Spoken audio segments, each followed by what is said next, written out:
میں پورے یقین کے ساتھ کہہ سکتا ہوں اگر آپ نے یہ ویڈیو دیکھ لی آپ اپنے دوستوں کے ساتھ شیئر کیے بغیر نہیں رہ سکتے۔ ہم ایک لفظ یوز کرتے ہیں گاڈ، مطلب خدا، لیکن اس کی جمع بھی ہے گاڈز، دیوتاؤں۔ سو میری آپ سے ریکویسٹ ہے ہمیشہ لفظ جو ہے نا اگر آپ نے لکھنا ہو یا پڑھنا ہو تو اللہ ہی لکھیں، اللہ ہی پڑھیں، کیونکہ اللہ کی جمع نہیں ہوتی۔ اس چیز کا آپ اگر خود مشاہدہ کرنا چاہتے ہیں گوگل پہ جا کے آپ لکھ سکتے ہیں، یا آپ کے پاس ڈکشنری ہے اس کے اندر آپ دیکھ سکتے ہیں۔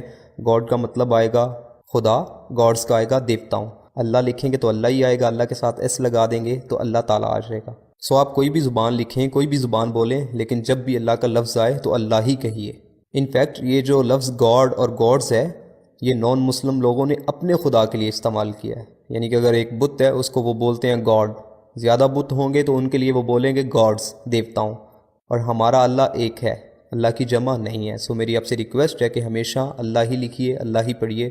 خاص طور پہ جو اسٹوڈنٹ لوگ ہیں ان سے میں کہتا ہوں کہ اگر اس چیز سے اگر آپ کے 2 نمبر کٹ بھی جاتے ہیں، نو ٹینشن۔ ممکن ہے کہ اگر آپ اس ویڈیو کو شیئر کرتے ہیں تو ہمارے جو پاکستان کا تعلیمی نصاب ہے انگلش کی بک کے اندر لفظ گاڈ یوز کیا جاتا ہے اس کو بھی ریموو کر دیا جائے اور وہاں پہ بھی اللہ ہی لکھ دیا جائے۔